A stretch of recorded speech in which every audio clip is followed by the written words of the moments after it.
இன்னைக்கு என்னன்னா ரம்ஜான் ஸ்பெஷல் நோன்பு கஞ்சி வந்து என் ஃப்ரெண்டுகிட்ட கேட்டிருந்தேன். இன்னைக்கு அவர் வந்து நமக்காக வாங்கிட்டு வந்திருக்காரு. பள்ளியிலேருந்து வாங்கிட்டு வந்து கொடுத்துருக்காரு. நல்லா இருக்கு, ஸ்மெல் வந்து சூப்பராக இருக்குங்க, பிரியாணி மாதிரியே இருக்கு.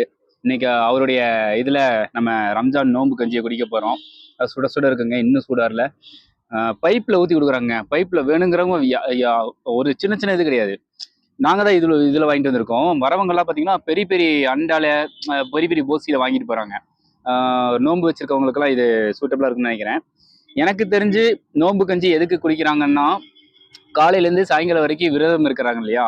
ஸோ திடீர்னு சடனாக வந்து ஹார்டான ஒரு ஐட்டமோ ஏதோ ஒன்று வயிற்றுக்கு கொடுக்காம ஜீரணத்துக்கு கஞ்சி குடிச்சா நல்லது அப்படிங்கிறனால பண்ணுறாங்க போல். ஸோ நம்ம குடிச்சலாம், டேஸ்ட் பார்த்துலாங்க.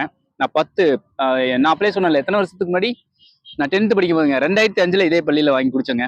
இன்னைக்கு மறுபடியும் இப்போ தான் வாங்குறேன் இவர் மூலியமா. இவர் வாங்கிட்டு வந்து கொடுத்துருக்காரு. அப்புறம் வடை வேற சைடில் வந்து பார்த்தீங்கன்னா வடையும் வாங்கிட்டு வந்திருக்கோம். அங்கிருந்து வடை சமோசா எல்லாமே இருக்குங்க. சாப்பிட போகிறோம். இப்போ குடிச்சு பார்த்துடலாம். நல்லா இருக்கு. குளத்தோரத்தில் காத்தோட்டமா மாலை நேரம் ஒரு 5:45 மணிக்கு சுட சுட கஞ்சி குடிக்கிறது வேற லெவலுங்க. பாருங்களேன், நல்லா அப்படியே வெயில் அப்படியே அடித்தாலும் அந்த காற்று சூப்பராக இருக்குது. என்னதான் பீச்சு காற்றுங்கிறத விட இந்த குளத்துலையோ ஆற்று காற்றோ வந்து பார்த்தீங்கன்னா கொஞ்சம் வேற டிஃப்ரெண்ட். அது ரெண்டுக்கும் டிஃப்ரெண்ட் இருக்குங்க. நல்லா சூப்பருங்க. நீங்கள் டேஸ்ட் பண்ணுங்க, நல்லா இருக்கு. அதாவது 2005 19 வருஷத்துக்கு அப்புறம் குடிக்கிறேன் பார்த்துங்க. இப்போ என்னன்னா குடிச்ச பாதி முக்கால்வாசி குடிச்சிட்டேங்க. நல்லா இருக்கு, சூப்பராக இருக்கு.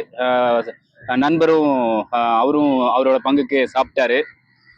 ஓகே, இப்போ ரம்ஜான் கொண்டாடக்கூடிய அனைவருக்கும் இனிய ரமலான் நல் வாழ்த்துக்களுங்க. கண்டிப்பாக நானும் கூட சேர்ந்து ரம்ஜான் கொண்டாட போகிறேன். அவர் கூட பிரியாணி வைக்க போகிறோம். பிரியாணி கண்டிப்பாக பார்த்தீங்கன்னா எங்களால் முடிஞ்ச அளவுக்கு ஒரு 50 பேர்த்துக்கு செய்ய போகிறோங்க.